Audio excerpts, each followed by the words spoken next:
Today we're looking at Bad Dudes for the NES, released by Data East in 1990.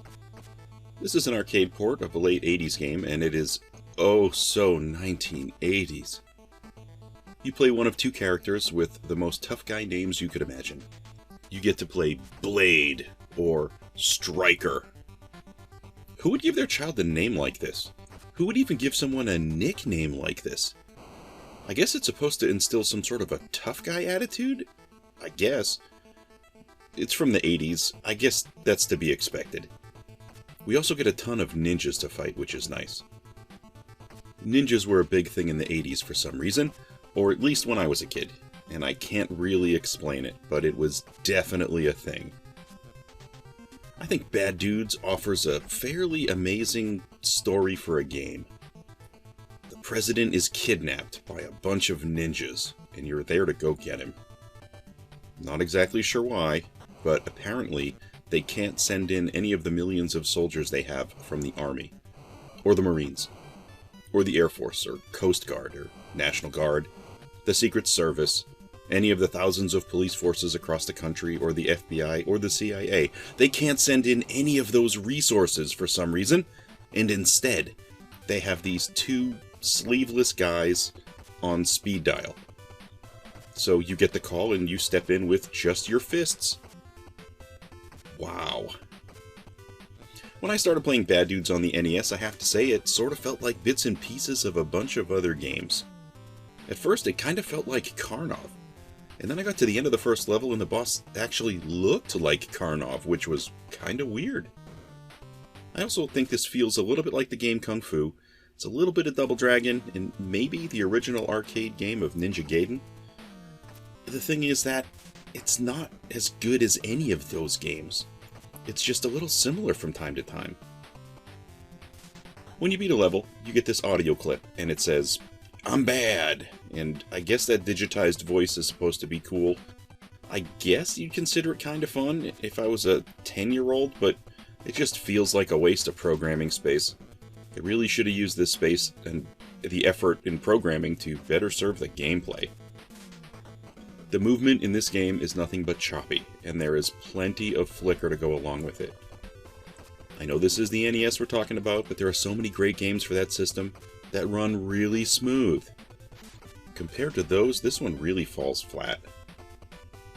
The B button here is your jump button, which is kind of odd, because you also seem to move a little faster when you're executing it. In some places you can spam the jump button to get your way past enemies.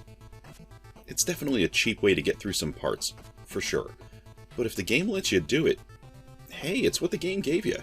So if this is what it takes to get you through parts of a level, I say go for it. A is the offense button, and it's used for both punch and kick at the same time, and that kind of stinks. But we only have two buttons on the NES, and one of them's used for jumping.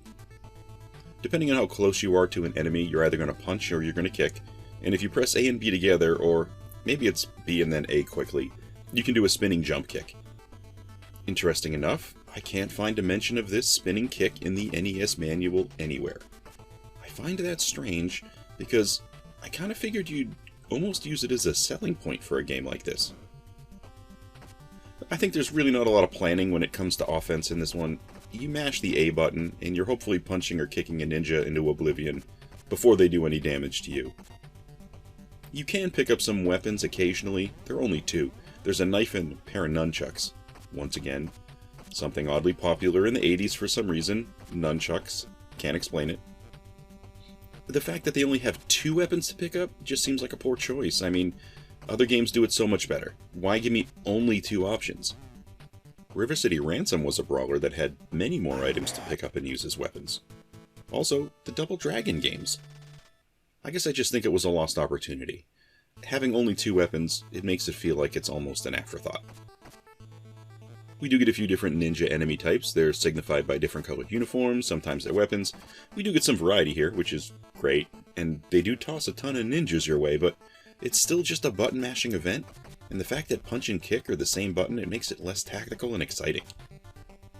So Bad Dudes is you scrolling through levels, beating up ninjas along the way.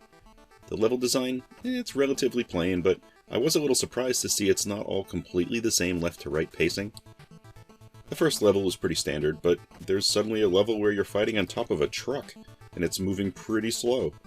And there's another level that has you moving left to right, but at certain times the entire level stops and it scrolls down. It's not a huge difference in a left-to-right game, I guess, but it's certainly a little bit different, and I wasn't expecting it, so it was nice to have. I think the music is fine. I mean, it's decent enough for an NES game, but that definitely doesn't make up for the flicker or the jagged movement. Don't get me wrong, it's definitely fun punching ninjas and all, but it doesn't feel like there's too much going on here, and it's certainly not a smooth experience in any way. It's just jumpy and not that exciting. Maybe I would have appreciated this one a little more when I was 10, but playing it now it's almost laughable. It's one of those games that also lets you cheese certain sections. I mean, in one place I managed to jump past large portions of a level, and on one boss, I think it's the ninja boss that duplicates himself, I can put all this pressure on the copies of this guy just by sort of forcing myself to the right side of the screen, and you can sometimes beat them up while they're outside of the playing area and not able to attack you. It's not perfect, and it's not a guaranteed way to beat the boss, but it's clearly not how they intended you to play this part of the level. We do get a few continues to keep the game moving, but they're definitely not unlimited. For me, it was initially enough for me to get through more than half the game, barely trying. But I don't think you're beating this game necessarily on these continues, not without some practice. So I don't consider Bad Dudes to be that great of a port for the NES, and although I did have some fun beating up some ninjas, it was not an enthralling affair. Maybe this one would have been a bit better served with a second player if I was playing co-op. Possibly. Well, that's all I have today for Bad Dudes for the NES. Thanks for stopping by to take a look, and hope to catch you on another video.